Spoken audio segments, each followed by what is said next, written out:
Okay, well, first kick at the can at the Okay Now What podcast. I am Michael. This is Bobby. Welcome. Yeah. This is great. This has been a process for since September of last year. Yeah, we're ready to go. It's we have a good studio finally, and a place to do this and have this conversation. Not just it is. I think for us, it was just a matter of really locking down and just doing it.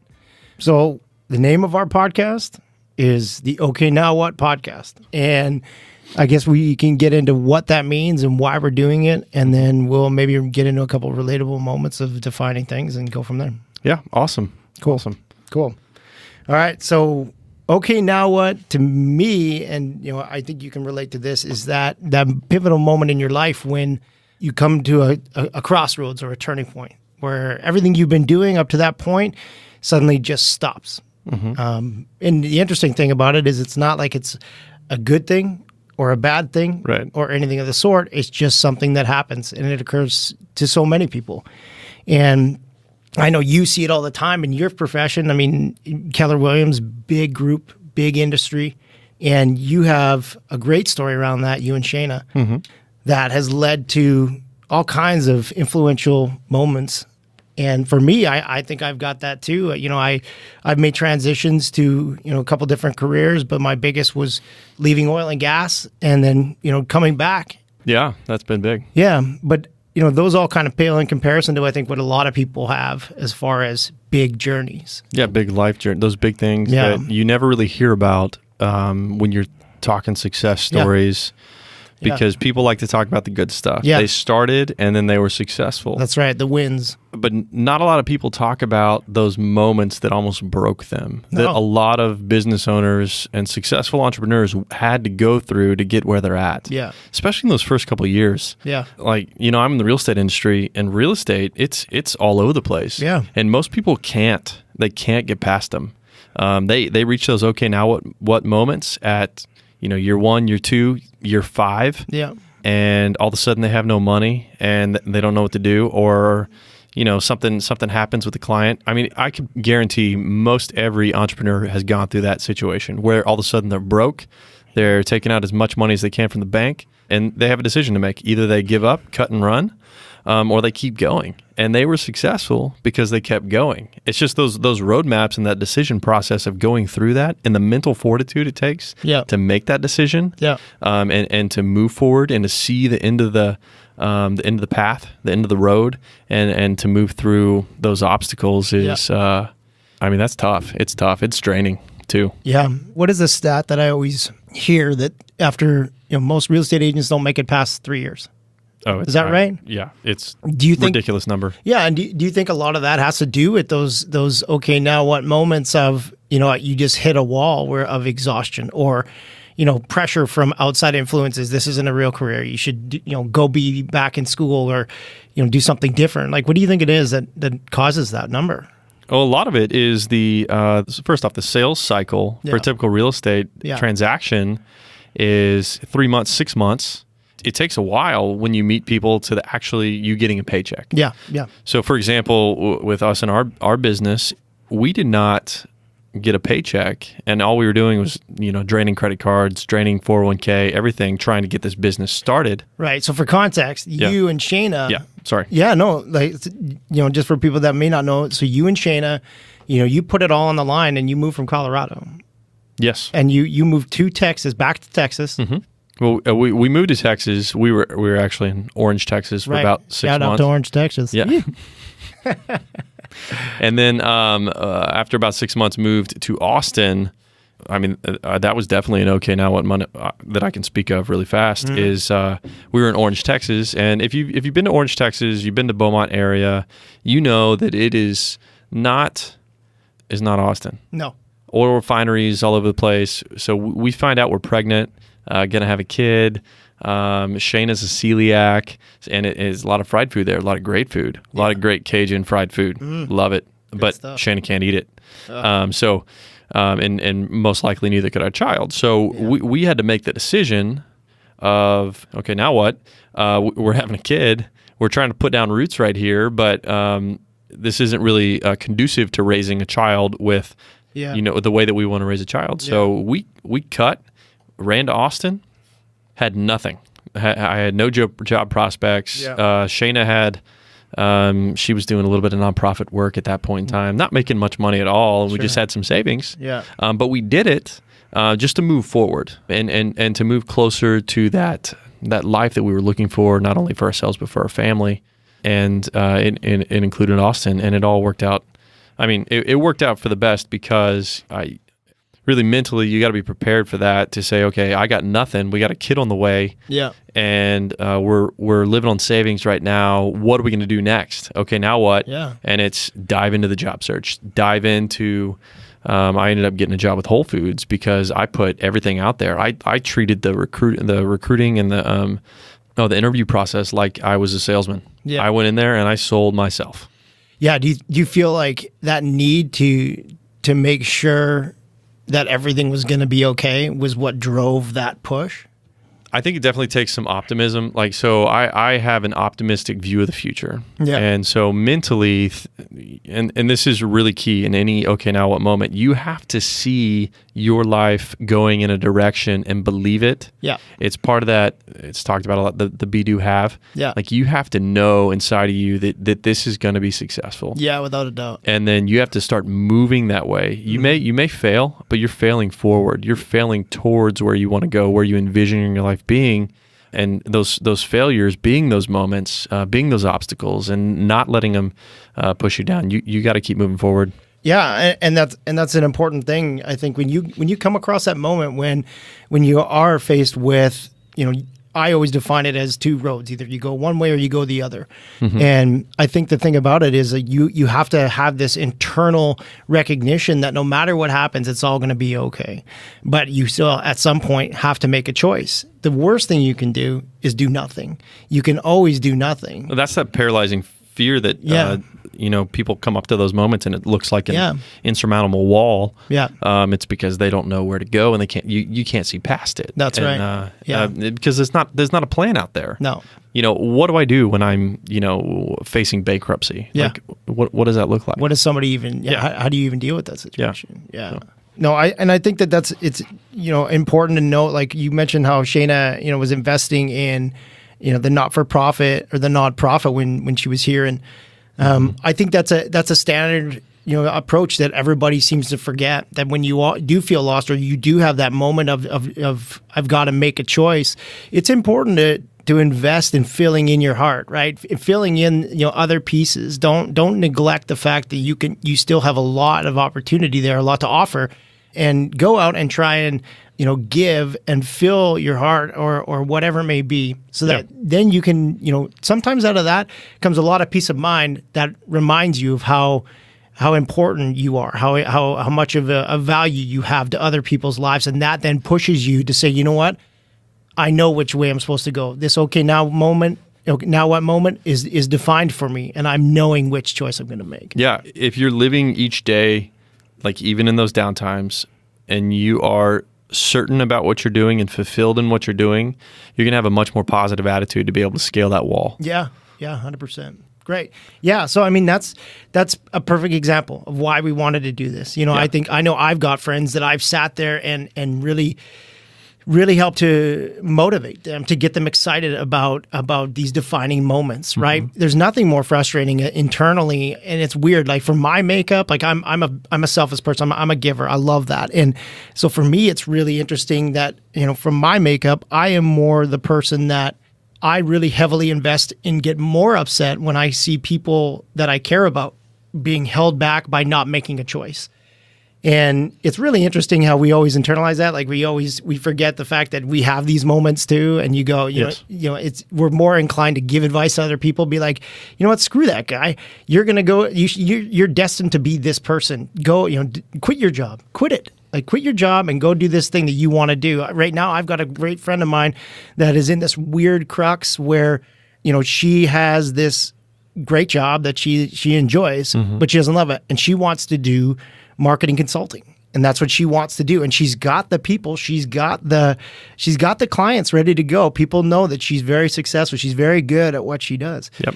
And this is that, okay, now what moment for her. And the thing is like, it's so interesting to me, she is definitely held back by what I define as those golden handcuffs, right? That attachment to what we feel is security of a dollar bill. And I completely can relate to that. I spent a huge majority of my career in oil and gas, being invested in companies and investing my time in companies when I knew that wasn't where I wanted to be. And it didn't get me anywhere. Sure, it got me a paycheck, but it made me miserable.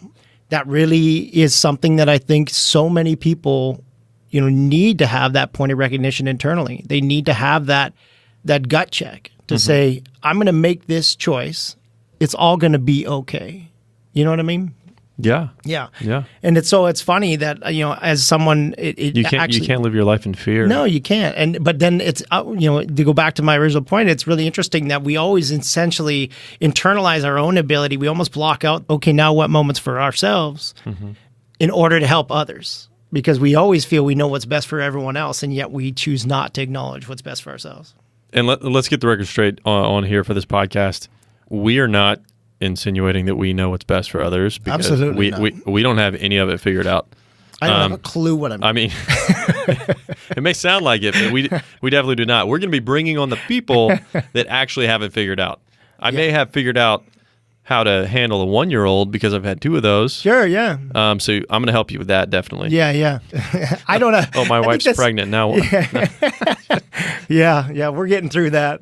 It's always so funny because I've started to realize after, I had the honor of going with you guys to family reunion, which was really awesome. I thought it was great because, obviously our family is heavily invested in Keller Williams. We are there, and my wife has been welcomed into that family open arms. You and Shane have done exceptional things for our family and so many other families to come. I know that's a big thing for you guys, but it's really interesting that there was that moment. I don't know exactly what it was I was sitting in.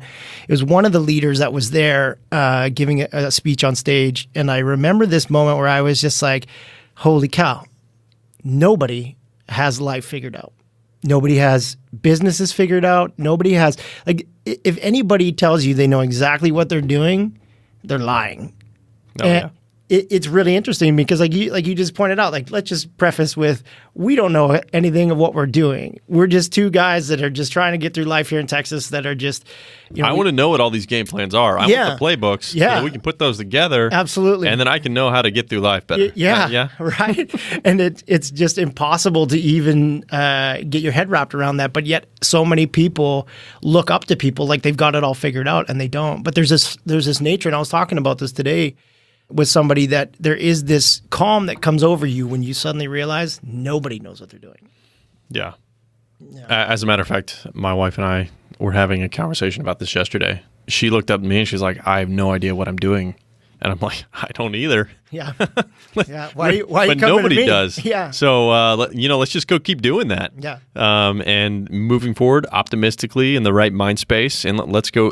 And this is, when she started real estate, that was part of it. She had no idea what she was doing. Nobody knows what they're doing. That's why so many people fail at real estate when they start out. Yeah. And the conversations we would have was around that, we called it fake it till you make it type thing. Yeah. But it was really the B part of be, do, have. So she just imagined in her mind that she was a successful real estate agent. Yeah. She went out and grabbed it and just did the things she needed to do to become successful. Yeah. And then she became, successful at what she was doing. She was Rookie of the Year in Austin, Texas, and has quickly grown a pretty large team. Yeah, you guys are doing great things, yeah.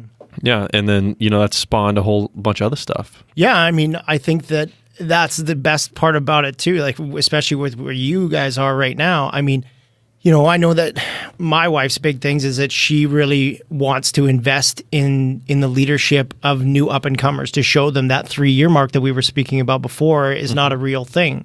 It disappears when you invest in yourself and you make these opportunities shine. And she's done that. And she's, right.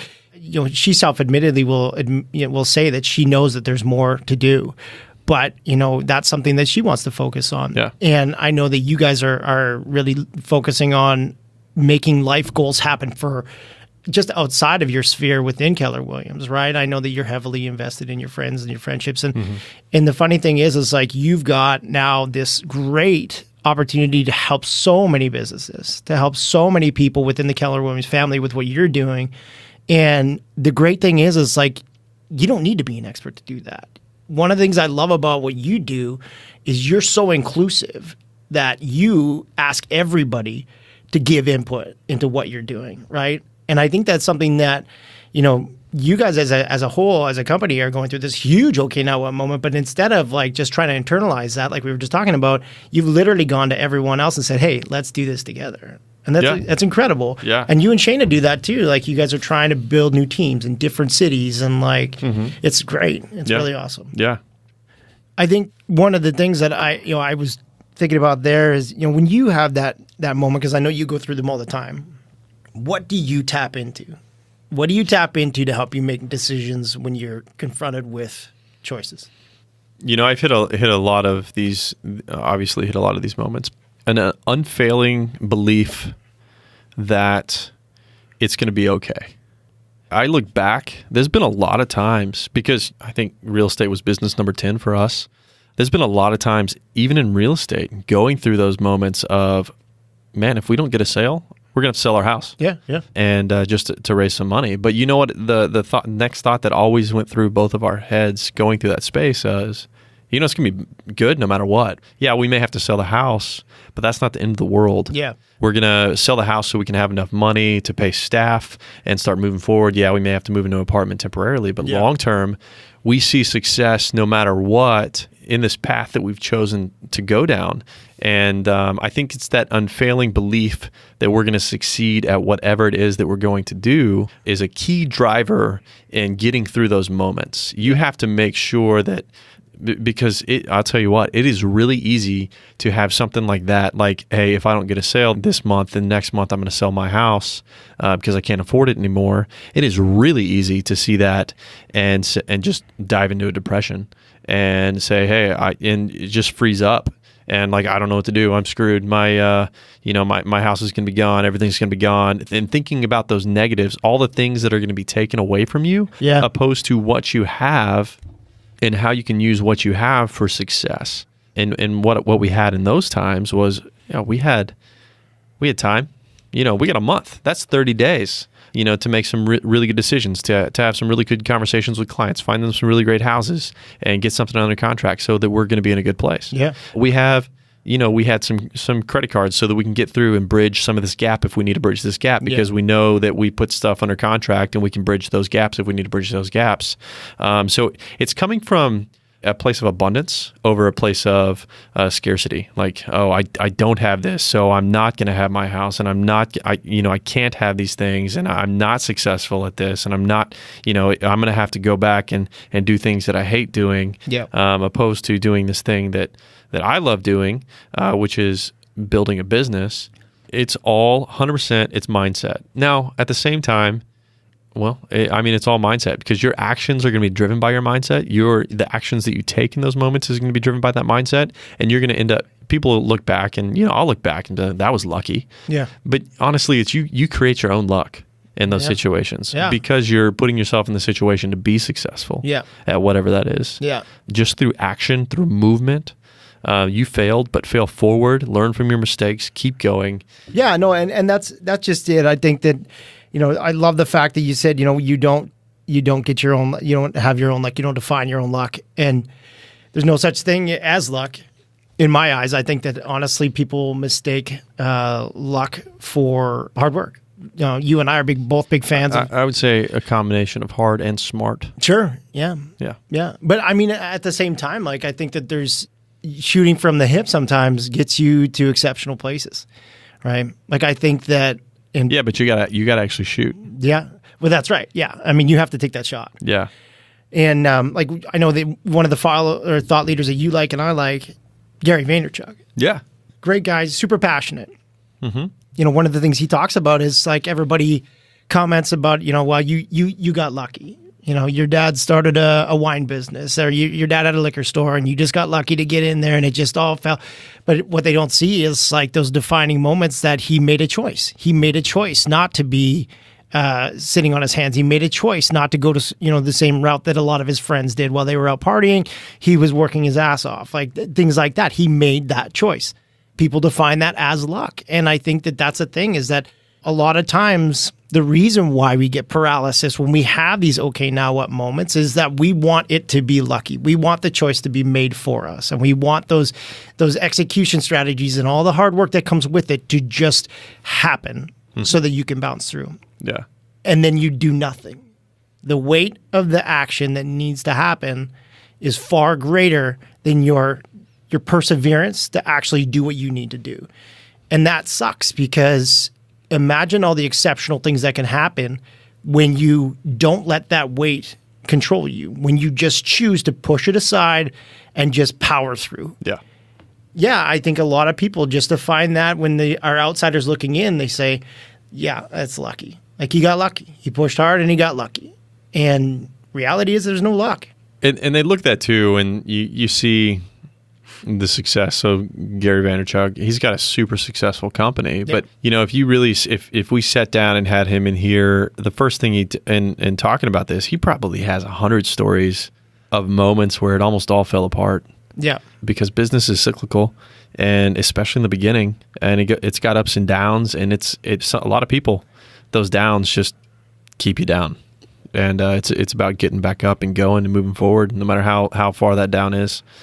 And I know we're talking about a lot of really big okay, now what moments, but what we want to do is also define, those okay, now what moments are day to day. Yeah. It is waking up early in the morning and figuring out how you're going to live your life that day, and where you're going to go, and the decisions you're going to make.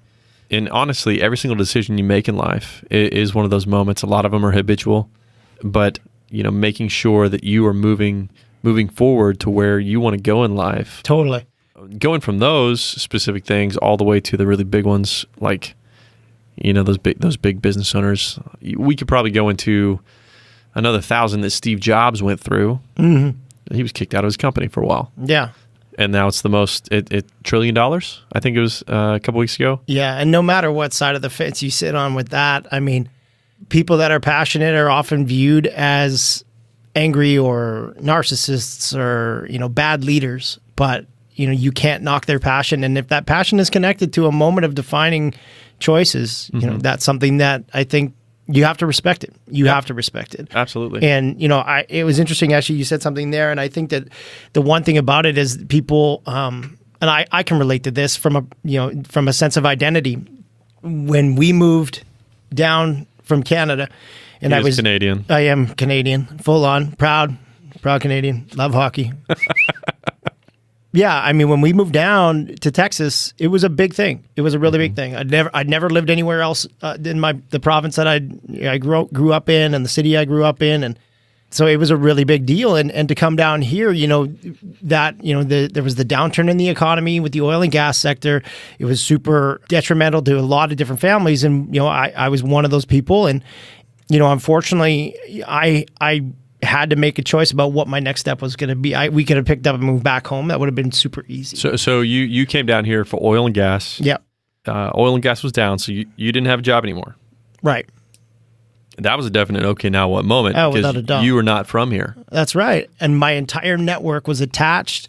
I had built a small network here, and it was at that point where I was nurturing it and trying to get it bigger.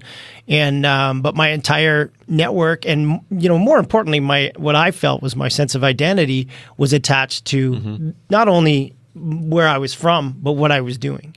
Oil and gas was what I knew, and I never really thought of it that way until we moved down here, and I started having conversations as I was networking to try to get opportunities with companies. And I would say, hey, did you see the price of oil this morning? And they would look at me like a dog looks at a shiny object, like, no, why would I do that? Like, why would I care about that? And these are people that worked for major oil companies. And suddenly I realized how fish out of water I actually was. I figured that just, you're in oil, I'm in oil, we're all in oil, everybody gets along. So when I started to feel that sense of loss from where I was from, and I was still employed in the oil and gas sector, when finally I was out of oil and gas and I had lost that job, it was devastating. Like I had a sense of identity attached to that moment, to that, okay, now what moment? And it was like, what am I going to do? If I don't do oil and gas, what do I do? Like, who am I? What am I associated with? So how long were you in oil and gas? Almost 13 years. Yeah. 13 years in oil and gas. Yeah. You had wrapped up your career and your identity in this. You'd moved down to Texas from Canada because of oil and gas. Right. Man, what's the first thing that goes through your mind when, and this just, everybody goes through layoffs and people get fired all the time. Yeah. What's the first thing that went through your mind after investing so much into that, knowing that, hey, this is bigger than just me getting fired from a job. This is a whole industry, and it's probably not going to be possible for me to get back into this industry anytime soon. Yeah. It's an awesome question, and I know that a lot of people go through this. First of all, like it was a bit like going through the steps of what I would assume AA or what have you, in the sense of like, I've been fortunate enough never have to go through those routes, but the first thing I could say is denial for sure. Like, this is no big deal. Okay. It's fine. Yep. So, right? And that was, so you denied, like, yep. Yeah, 100%. I get that. It wasn't a sense of like, that would have been a prime moment for me to say everything genuinely is going to be okay, and I believe that. But what I was doing was, this isn't really happening. Yeah, no, this is fine. It's no big deal. I'm going to be fine. I'm going to land on my feet. No big deal. Everything's going to be great. Well, that's a good mindset to have. Yeah, but if it's real. Yeah, if it's real. Yeah, and you're not putting up a false front, and which is exactly what I was doing. I was playing this role of this super like human that made it be perceived that genuinely everything was going to be 100% fine. Well. And okay. Anyways, yeah, I mean, I think that there was that sense of identity that I really was frustrated and felt lost within. And then after that, it was like, all right, this sense of urgency, right? With the whole denial thing, it was like, it's no big deal. I'll find another opportunity. And then I started to realize that opportunity may not be coming. Okay. Now what? And yeah, exactly, 100%. Yeah. That's exactly what it was. And that, that came up, ironically, that when you and I were thinking about creating this, okay, now what podcast, that was a moment that it instantly in my head. Like, I think we both looked at each other and was like, "Can you have a moment you could define it?" So, we were like, yeah, I have a ton. You're at a point in your life that you've invested everything into career. Like how to do that. You're successful at that, probably making really good money, move to a new area to have that. And all of a sudden you find out you have no prospects to continue in this career that you built up. Absolutely. It's not going to be a thing. That's right. And what the funny thing about it too was, on top of all that, what I had done in Canada versus what I did down here, it wasn't transferable. Mm-hmm. So for me to just jump into an oil and gas company would have been a huge learning curve. Yep. And then on top of that, the company I was with, no ill will or anything towards them, but left us with no health plan. Left us with no opportunity to acquire said health plan. And so there was more to it than just being able to pay the bills. Yep. And it was a really tough moment. And I think the gravity of it fully sank in when, I had made 5, maybe 10 different meetings happen. Yeah. And after every single one of them was, I would love to help you, but I just don't have anything.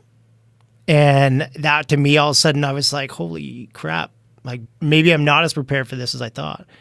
And then after that, you go into a panic, right? You go into a tailspin. Right. So you're through this, it's a wall. Mm-hmm. How'd you get over that wall? What did you do to get past that? Yeah. So support, number one. Right. I mean, that's a big Keeping thing. a positive mindset. And I'll be honest, like, full disclosure, you wallow. Like, and there's people, and not a moment that I'm sit at home, play video games. Yeah. I wish I had that. Except you were married at the time. Yeah. Yeah.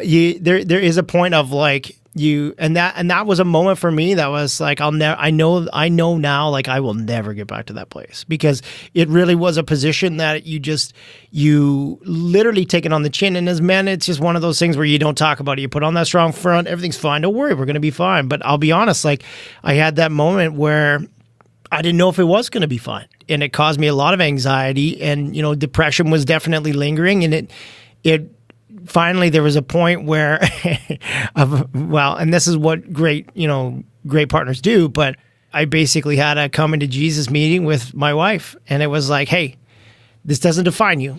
That career is not who you are. It's what you did. Yeah. And there's a million other things that you should be doing that don't include that. And we sat down. I remember she bought me a book called Strength Finders 2.0. Right. And that was, a great book for me because it helped me to like really compartmentalize all these things and like itemize like skills. And you start to really realize, hey, this crap is not important. None of it really matters. From there, I just started gaining momentum, right? And I knew that was right before that I got that book. It was that, okay, now in what moment where I felt compelled that someone had literally looked at me and said, this is a defining moment. It is not the end of your life. Get off your ass. Let's go. I did not present you this opportunity so that you could sit on your ass and do nothing. I presented you this opportunity so you could create something exceptional. Yep. And that is then where it pivoted and it turned. And then from there, all these opportunities opened up. It just organically started to happen. I started to look in places that I hadn't looked. And I had lived in this bubbling Calgary, Alberta, where all you knew is oil and gas. All the people were the same. The networks were the same. Yep. I don't knock it. I'm very grateful for all of it. I love every person that I've had the opportunity to engage with up there and still do engage with. But, you feel you never realize how tight the bubble is until you get out of it. Yeah. And so then from that, I parlayed a little bit of momentum and meetings and everything. And before you knew it, I moved into tech. And you just kept pushing forward. It was a change. It was a change of mindset. You were wallowing and not having anything, without a doubt, not knowing where to go. Yeah. And then one day decided that, hey, I'm just gonna go. I'm gonna go do it. I'm gonna start moving forward. Yeah. Yeah. Then you ended up actually changing careers a little bit, which opened a lot more doors, right? Yeah. The funny thing is now is like I talked to a lot of people about that, and it really helped me to open up a lot of things of realizations of what I was doing wrong, like, and what I had done wrong. I had put all my eggs in that one basket of oil and gas, and I really, when I mentor, I coach people now. I really like to talk about putting your life in 4 quadrants, right? And like the definition of what goes in those buckets is up to you, but really, having one of those buckets represent your personal health, working out, getting out, doing those things, making it be your emotional health. So like reading the proper books or engaging with some meditation, or if that's faith-based, that's fine, right? There's your career, which is really important. And then I think family is one of those buckets. And if you have balanced equality into each one of those buckets, you have a well-balanced life. Yeah. But if you put all your eggs into that basket of a job, the ironic thing is when you lose that job, you turn around and all those other things are out of whack. And it creates this complete imbalance that destroys you as a person. You feel lost. So it's always important to put equality into each one of those buckets. And where do you find your fulfillment? Yeah, exactly. Yeah. Right. And that's just it, is I realized that in that moment, what I had done is I had put 100% of myself in my career. And that, okay, now what defining moment helped me realize that I needed more balance, and I needed to start spending more time with myself. That if that meant going hunting and going out to the lease, that was something I never, I hadn't done enough of. Yeah. If that meant going to the gym, like it definitely was something I was neglecting, right? And family, being a million miles away from where my family was a big impact on me. So we started making more trips back there, and, just sending texts, making calls, all that stuff to make you balanced again. So yeah, it was great. That was a long-winded answer, but yeah. Okay. Now what defining moments, and all things that you and I had talked about that said, we have something here, because I know you and I are not the only ones that go through this. No. And if we can have people come on here, and we don't need rock stars, we don't need celebrities. We just want people that have a great story, and want to have the cathartic feeling that is when you get to share that story. That's what this is about. Yeah. I heard this awesome thing today. I was listening to other podcasts that kind of align with what we're doing, and I found this one called The Moth. It's really great because ultimately The Moth, short synopsis of it, and shout out to The Moth, is sounds like a horror movie. Yeah. Well, and it's funny because each episode is 4 quick stories, and 4 quick stories are defined randomly, I'm assuming. But this morning I listened to 4 really great stories. One was from a female poker player. Mm-hmm. One of them was from a guy who was telling a story about how his wife got arrested. His pregnant wife got arrested for ripping the side mirror off a car. One of them was from a girl that was telling a story about how her grandfather chose to stay alive instead of taking assisted suicide in order to see the birth of his great-grandchild. And the last story was a story from a woman whose mother, in order to keep her safe in World War II, handed her off to a complete stranger in order to get her safe. And that this morning was that moment of like what you and I are wanting to create is very real. There are stories out there that people will need to hear. Yeah. And we need to be, I think that we are need to be catalysts to share that. Absolutely. I mean, I can dive into, one of my biggest defining ones. Yeah. Why don't I stop talking about myself? It's okay, man. I enjoy it. There's a couch it's there. Good. I know. I should just lay down on the couch and you get a pen and a pad and like. Just start writing it down. Yes. Start writing Tell me a little bit more about that. Yeah. Sure. Okay. Clearly you hate your mother. What? I didn't even say anything about that. Yeah. Oh, so funny. Hopefully she's not watching right now. Yeah. Right. Yeah. He didn't mean it. No. Yeah. I mean, that's something I would love to find out about. I know that you guys have had all kinds of great stories. Yeah. So, probably biggest thing for us, and a lot of real estate agents, successful real estate agents too, go through the same thing is, we were, so Shayna, and I touched on this a little bit earlier. I love that. Shayna's like, oh gosh, here we go. She's like, no. So I touched on it earlier, how we saw that success, or she saw that success in year one. At the same time, I was working at data and analytics for Whole Foods corporate. Okay. Pre-Amazon days. Pre-Amazon. Yeah. When Whole Foods was still hip. When it was pure. Yeah. No, I'm just kidding. Yeah. When you weren't buying Echo Dots beside watermelons. Yeah, we just sold asparagus water back then. God, what does that even taste like? I don't know. That sounds disgusting. I don't even want to try it. This Lone Star beer probably is what asparagus water tastes like. I can't knock it. It was free. We are actually, by the way, we're at this awesome place called Permanent Record here in Austin. These guys are great. And if you get a chance or you're interested in doing a podcast, Permanent Record, they're awesome. Anyways, I'm sorry. Go ahead. Yes. Anyways, back to my story before we started talking about asparagus water. Sorry. She saw super success. We had a newborn at the house. Isabella, our oldest, was a newborn. And it got to a moment, and this was an okay now what moment by itself, where, okay, Jana had way too much business going on that she couldn't handle it by herself, had no leverage whatsoever.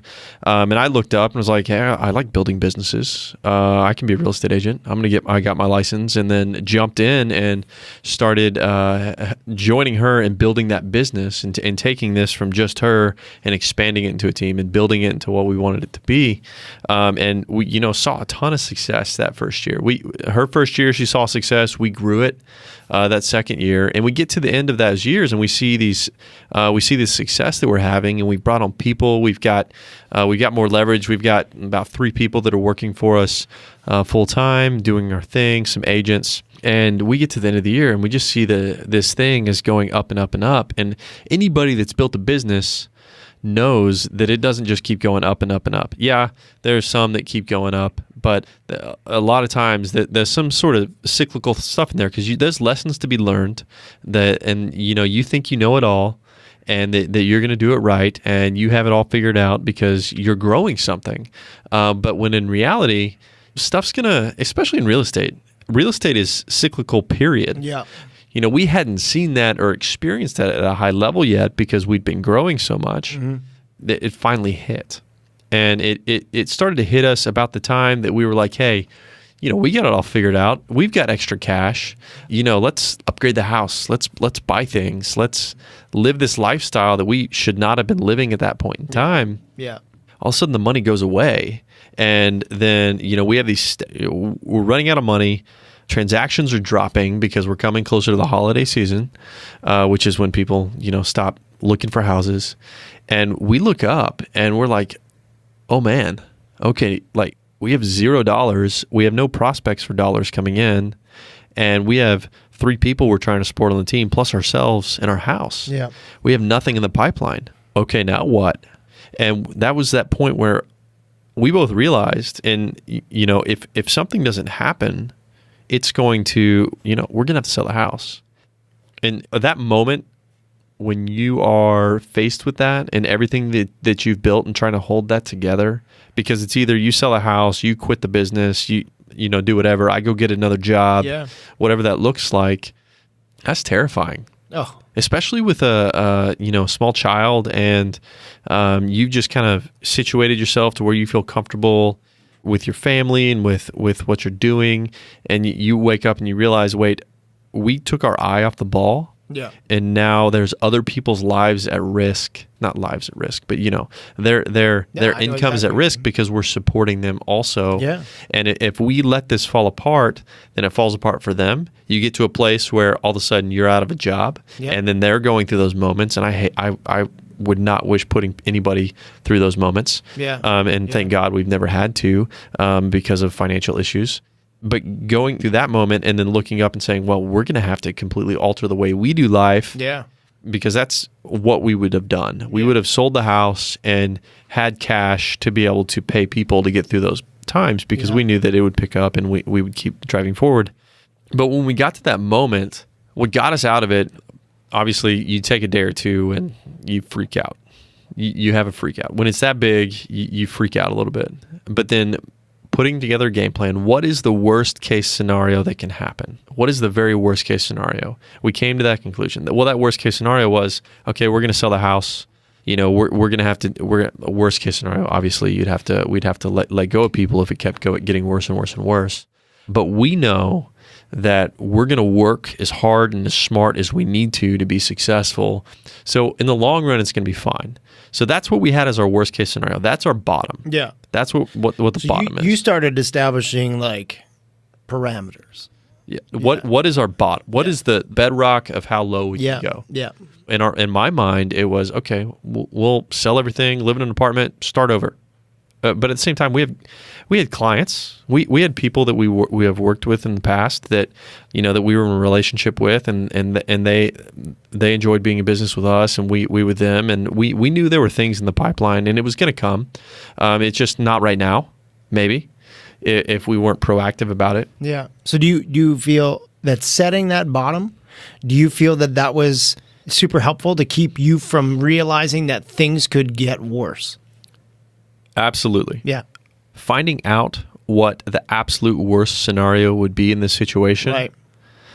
If we kept moving forward, what was the worst possible thing that could happen? Yeah. That was it was like a weight lifted off your shoulders, because it's not this bottomless pit of uncertainty at that point. That those bottomless pits of uncertainty is what drives those depressions. Yeah. It was I see the floor. Right. I know what that is. Yeah. I can climb out of that if I need to climb out of it. Completely. I know how to build a ladder. I can do that, right? Yeah, 100%. When you can't see the bottom, that's when fear comes in. That's when that paralysis happens. So you have to establish, it's not just about establishing where I'm going to go. It's about, okay, how bad can this get if I don't do something?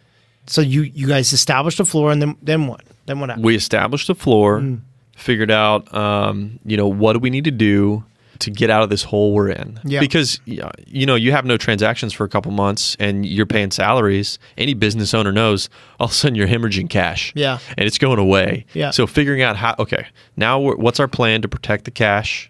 So that, that includes lines of credit cards, whatever that looks like, so that we can pay people. Because, again, I know what the bottom is and I know I can get out of it. So I will take on that liability myself so that I can pay people. So we did some of that. And then just hustling. Yeah. Like going hard, working smart. We were doing open houses twice a week, every weekend. Whew, multiple open houses. The real lots of estate open followers, houses. they'll know all about that. Exactly. Yeah. And then calling people right and left, following up with the database, because we had a large bunch of people that we were working with, and making sure that we were being proactive and following up those people to get them into the pipeline, because we knew that people wanted to buy, people wanted to sell, and just making that happen. And it took a little bit of time. It took a few months. Yeah. It was, it's a scary few months. It's like you're walking on a tightrope. Yeah. But you see the bottom, right? You see the net.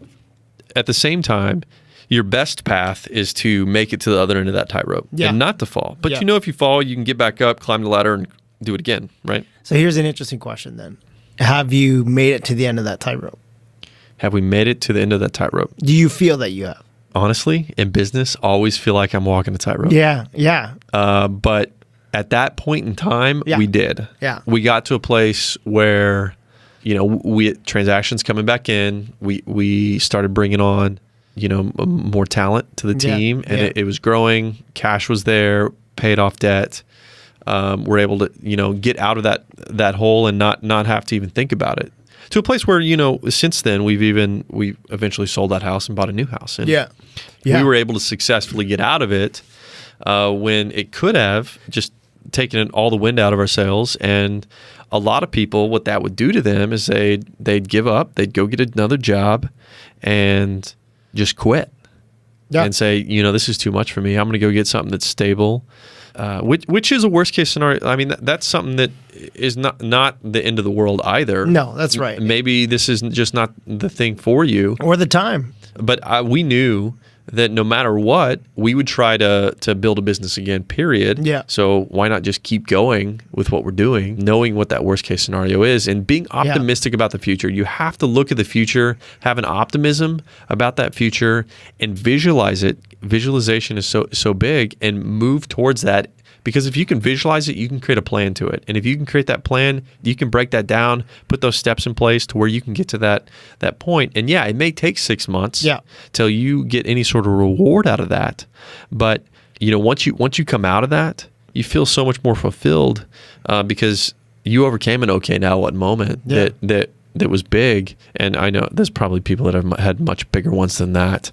But for us in that time, that was huge. Yeah. I mean, it aligns very much with like what your focus was: starting a family, having a little one, wanting to be a good family, not necessarily image, but a good family structure of like putting food on the table, paying the bills, the things that you shouldn't have to worry about. Yeah. But they suddenly became worries, right? The most basic of necessities suddenly became worries. And that's stressful. That's a huge thing for a lot of families that are going through right now throughout North America. Absolutely. Yeah. Absolutely. It's interesting, actually, something that I think, the reason why I asked that question about do you feel like you're out of that yet is because I think one of the big things when you do get to a defining moment, and okay, now what moment is that it's important that, I agree 100%. You need to set that floor. What does that floor look like?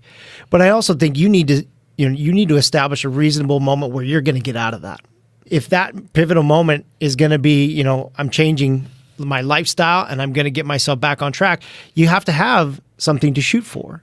Because if you don't, you lose your potency. You wake up in the morning, you forget what it felt like to be at that turning point. And if you can establish that long-term thing, that long-term point of this is when I know that I have changed my life, then you can start establishing smaller things, smaller little ones, so that you're not, and I talked again, today was a big day where I talked about this quite a bit, but not trying to eat the entire elephant, right? How do you eat an elephant? You do it bite by bite by bite. If you try to eat the entire elephant all in one bite, you're going to die.